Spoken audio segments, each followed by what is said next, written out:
شروع اللہ کے نام سے جو نہایت مہربان اور بے حد رحم والا ہے۔ لوگ تم سے عورتوں کے معاملے میں فتویٰ پوچھتے ہیں، کہو اللہ تمہیں ان کے معاملے میں فتویٰ دیتا ہے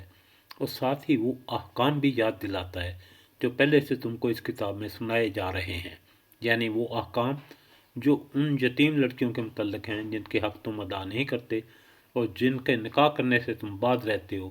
یا لالچ کی بنا پر تم خود ان سے نکاح کر لینا چاہتے ہو، اور وہ احکام جو ان بچوں کے متعلق ہیں جو بیچارے کوئی زور نہیں رکھتے۔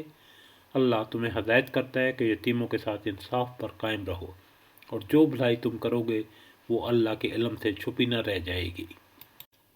جب کسی عورت کو اپنے شوہر سے بدسلوکی یا بے رخی کا خطرہ ہو تو کوئی مذائقہ نہیں کہ اگر میاں بیوی میں کچھ حقوق کی کمی بیشی پر آپس میں صلح کر لیں۔ صلح بہرحال بہتر ہے، نفس تنگ دلی کی طرف جلدی مائل ہو جاتے ہیں، لیکن اگر تم لوگ احسان سے پیش آؤ اور خدا ترسی کے کام لو تو یقین رکھو کہ اللہ تمہارے اس طرز عمل سے بے خبر نہ ہوگا۔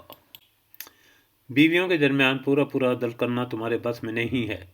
تم چاہو بھی تو اس پر قادر نہیں ہو سکتے، لہٰذا ایک بیوی کی طرف اس طرح نہ جھک جاؤ کہ دوسری کو ادھر لٹکتا چھوڑ دو۔ اگر تم اپنے طرز عمل درست رکھو اور اللہ سے ڈرتے رہو تو اللہ چشم پوشی کرنے والا اور رحم فرمانے والا ہے۔